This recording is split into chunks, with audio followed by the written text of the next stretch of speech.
ভাৰতৰ বাবে এটা ঐতিহাসিক দিন 14 আগষ্ট।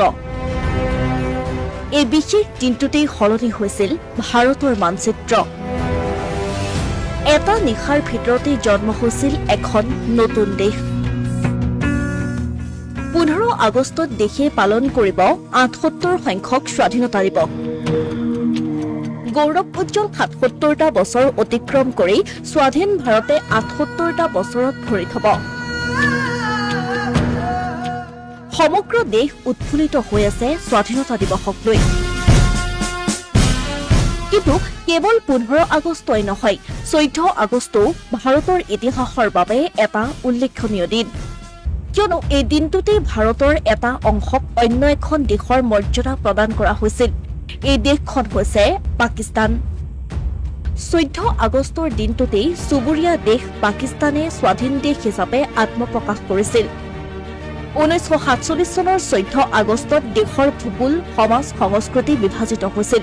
বিভাজনৰ বাবে কোটি কোটি লোকৰ ঠিকনা আৰু নাগৰিকত্বও সলনি হৈছিল। লাখ লাখ লোকে নিজৰ আপোনজনক চিৰদিনৰ বাবে হেৰুৱাইছিল। 1947 চনৰ 14 আগষ্টত পাকিস্তানে স্বশাসিত দেশৰ মৰ্যাদা লাভ কৰিছিল। সেয়ে এই দিনটোত পাকিস্তানে স্বাধীনতা দিৱস পালন কৰে।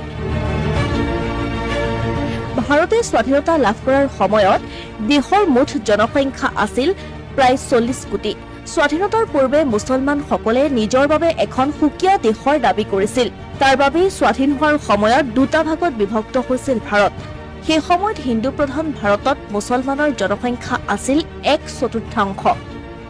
দেশৰ প্ৰথমগৰাকী পণ্ডিত জৱাহৰলাল নেহৰুৱে দেশক দুটা ভাগত বিভক্ত কৰাৰ বিৰোধী আছিল।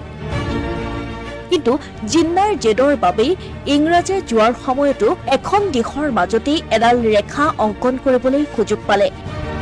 তাৰ ফলশ্ৰুতিতেই জন্ম হ'ল অন্য এখন দেশ।